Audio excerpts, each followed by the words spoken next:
Did you just relapse? You feel kind of bad on yourself, huh? You feel like all them days that you was doing, all the streak that you had going, you feel like it's just a waste, right? Well, it's not. You got to take that information that you had and apply it to the future. All that information, that streak that you may have had, you may have been on a streak for 30 days or whatever. All that is data. All that is analytics. Take that information and apply it to the future. Today we're going to go over some topics, some reasons to why you might have relapse, and to how you can overcome that with some solutions. But before we get into that, make sure you pound that like button and hit the subscribe. It helps out a lot.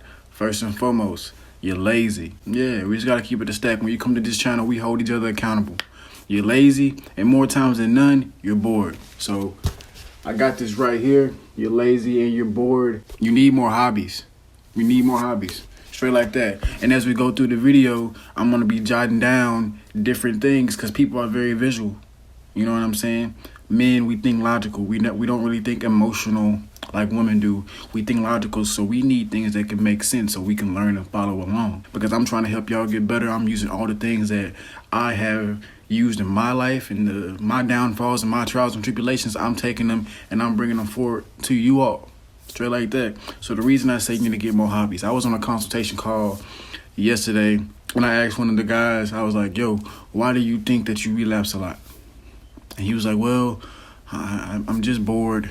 Boom. That was one of the key things I was looking for, because a lot of times we have to understand, what are our triggers? What triggers you?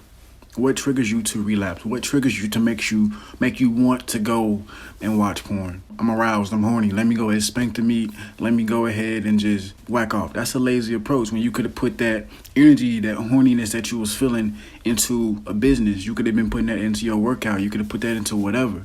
You understand what I'm saying? You could have put that energy into your day. But now, after you do it more times than none, you probably tired, you want to go to sleep, you want to take a nap, then you wake up and like, dang, probably do it again. You know, I don't know who does it like that, but I'm pretty sure that, you know, it's people out here who do it 2-3 times a day, multiple times a week. The second reason why you probably relapse is because you're in the wrong environment. You're in the wrong environment. A lot of people say, I gotta practice self-control. I have to do this, I have to do that. I understand. But also think about this. If you don't put yourself in certain situations, do you really have to practice self-control? Like if you're having a problem with drinking, if you don't have any drinks at your house, if you're not even at the bar, if you're not hanging around people who drink, do you think you're going to have to really practice self-control as much? If you want to start smoking weed or something like that, if you're not around people who smoke weed, if you don't have access to weed, if you don't have that little stash away, do you think you have to practice self-control that much? Probably not. You probably don't have to. So what am I saying? I'm not saying that you can't go hang around these people who drink or smoke. Now, these are just examples because the topic is relapsing. But take this for what you will. Everything is information. If you're not putting yourself in the wrong situation, like, look, if you know you're trying to practice a streak and you know you can't handle yourself, if you know you can't handle yourself around certain women, if you know you can't handle yourself in certain environments, then just don't go. If a woman invites you to come and do something and you know that you're like, dang, like if it get down to it, I'm a probably smack them cheeks. If you don't want to do that, like, bro, just don't go. You got to start thinking forward and stop thinking with your Johnson. You know what I'm saying? Stop thinking with it. Use your brain. Use that brain that God gave you and think forward. So I'm not saying that you don't have to ever have sex again. That's not what I'm saying.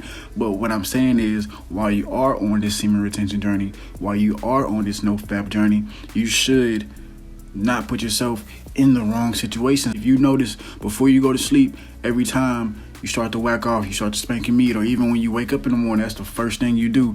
If that's something that you notice, if that's something that you do, look, you may have to start doing this. Put your phone, your laptop, your devices, your iPad, computer, whatever it may be that you use to watch porn normally on, magazines, whatever, put that in a separate room. Put that in a separate room so you're not as inclined. That goes back to that self-control thing, because look, if it's not around you, you're more inclined to not do it. The same thing like this. You keep hitting the snooze button, right, on your alarm clock. You know, because you may have your phone right there and you may hit the snooze, boom, and you go back to sleep. But if you put your phone across the room, when the alarm goes up, you got to get your butt up out of bed and go turn it off. More times than none, you're already up. You're not going to want to go back to sleep. You're not going to want to get back in the bed because you already done got up out the bed. You understand what I'm saying? We have to just make things easier for us. We have to make things easier for us. And like the same way you do things for kids to kind of like safety proof it, we got to safety proof it and self-control proof it for us kings. We got to do that because look, I say it's lazy because we're not doing the things that we know we can be doing to prevent these measures, to prevent these things from happening. You know, I got love for y'all brothers. I got love for my kings. But what I'm saying is we got to do better. We got to do better, and especially if it's something that we want to do. So look, if you're watching this video and you relapse in No Nut November, it's okay. It's not the end of the world. But look, what you do need to do is, if you fall down, get back up stronger. Take all that information that you had from like all the women noticing you, the things that you may have noticed on semen retention, because like while you're on semen retention, it's a very spiritual thing, and you're going to start to realize things. You're going to start to realize and see things in a different light. Your focus, your clarity, everything. So take all that information and start to apply it to this newfound streak. So I don't know, I made a video like a week and a half ago talking about stop counting the days, because when I noticed that I started to count the days, I started to relapse. Stop counting the days. Stop counting the days. It's really important to stop counting them days while you're on NoFap and semen retention, because you gotta ask yourself this: am I doing it just for a streak or a phase, no November, or is this a lifestyle? Ask yourself that. Now look, whatever your reason is your reason. Like we're all different men. We're all different. My reason may not be your reason, and your reason may not be the next man's reason. But you have to have a reason to why you're doing it, and that's going to make it easier to prolong it. Because if you have a reason, if you have a why, if your why is strong enough, more times than none, you are going to not relapse.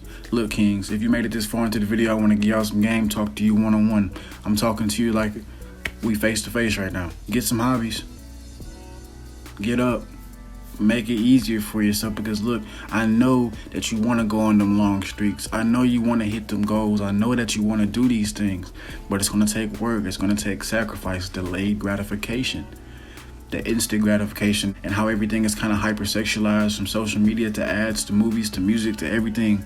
You know, it's really a lot that's against us. But look, a man who can control his sexual desires, I didn't say get rid of, but can control his sexual desires and his emotions, is a dangerous man. A dangerous man. Because look, he's sovereign. He's not thinking with his Johnson, he's thinking with his brain. He's being logical, he's moving, he's being tactical with his approach. In life, business, relationships, anything. Don't you want that to be you? And it can be you, whether you're 18 or 40, 60, whatever. You can turn this situation around, my G. You can turn this situation around, kings. And I want that for you. I really do. So if you gain something from this video, make sure you like, comment, subscribe, pound that like button. Share this with your mama, your auntie, your cousin, your brother. If you got the iPhone, randomly airdrop it to somebody. If you got the Android, drop it to somebody, Bluetooth, however you do it. I appreciate y'all. Peace and blessings.